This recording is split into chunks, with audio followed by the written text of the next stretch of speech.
নতুন বছরের শুরুতেই তাক লাগানো খবর এসেছে সঙ্গীত শিল্পী ও অভিনেতা তাহসান খান এবং মেকআপ আর্টিস্ট রোজা আহমেদের বিয়ে নিয়ে। বিয়ের রীতিনীতি শেষে হানিমুনের উদ্দেশ্যে এই নতুন দম্পতি আছেন মালদ্বীপে। সেখানে তাদের সময় কাটানোর দৃশ্য যেন এক রোমান্টিক ফিল্মের দৃশ্য।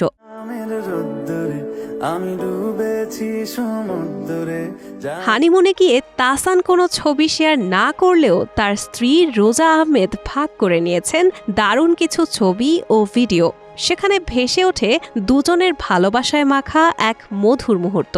এ সময় তাহসান রোজা দম্পতির চোখে মুখে দেখা যায় প্রেম মগ্নতা। জীবনের অ্যালবামে নিজেদের ভালোবাসার মুগ্ধতা ছড়াতে ব্যস্ত তারা।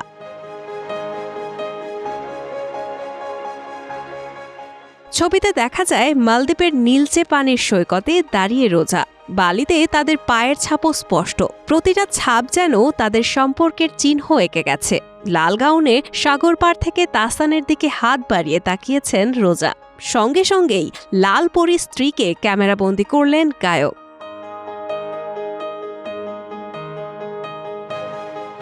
এই দিন রোজার লালের সঙ্গে রং মিলান্তি ছিল তাহসানেরও।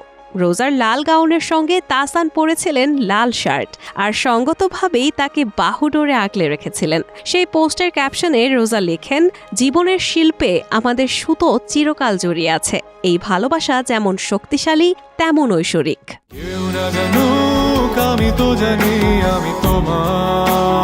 তাহসান রোজার এই রোমান্টিক মুহূর্ত নিমিষেই নজর কাড়ে নেটিজেনদের। রীতিমতো মুগ্ধতা ছড়ান তাদের অনুরাগীরা। এর আগে গত 4 জানুয়ারি সন্ধ্যায় রোজা আহমেদের গলায় মালা দেন তাহসান। এরপর গত 7 জানুয়ারি সকালে তারা হানিমুনের উদ্দেশ্যে মালদ্বীপ রওনা হয়। রায়হানা মুন, প্রবাস খবর।